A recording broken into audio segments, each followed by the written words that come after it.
Hi, മറ്റൊരു വീഡിയോയിലേക്ക് സ്വാഗതം. ഈ വീഡിയോയിൽ നമ്മൾ ചർച്ച ചെയ്യുന്നത് എന്തുകൊണ്ട് ലീഡർമാർ മതിയാക്കി എന്നുള്ളതിനെ കുറിച്ചാണ്. ഇന്ന് നമ്മുടെ ഗ്രേറ്റ് ലീഡർ ടെൽസൺ ജോസഫും ലീഡർമാർക്കെതിരെ തിരിയുന്നതായിട്ടുള്ള ചില പ്രസ്താവനകളൊക്കെ വന്നു കണ്ടു. ലീഡർമാർ പോകുന്ന പോക്കിന് ഈ കമ്പനി തിരിച്ചു വരില്ലടോ എന്ന് പറഞ്ഞിട്ടാണ് പോയിരിക്കുന്നത്. ചില ലീഡർമാരൊക്കെ അങ്ങനെയാണ് പോയിരിക്കുന്നത്. അവർ അപ്ഡേഷൻ തരുന്നില്ല.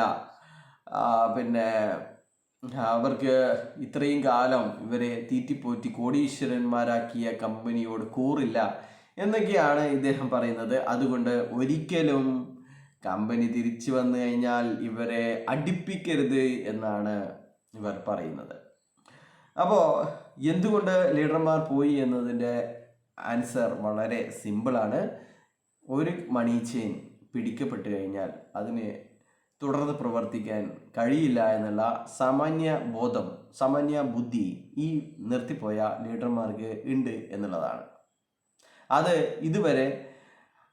ഇനിയും തിരിച്ചറിവ് വരാത്ത കുറച്ച് ആൾക്കാരാണ് ഇപ്പോഴും ഹൈറിച്ച് മണി ചെയിൻ തിരിച്ചു വരും എന്ന് വിചാരിക്കുന്നത്. അവരെ നമുക്ക് വിട്ടേക്കാം. ബൈ.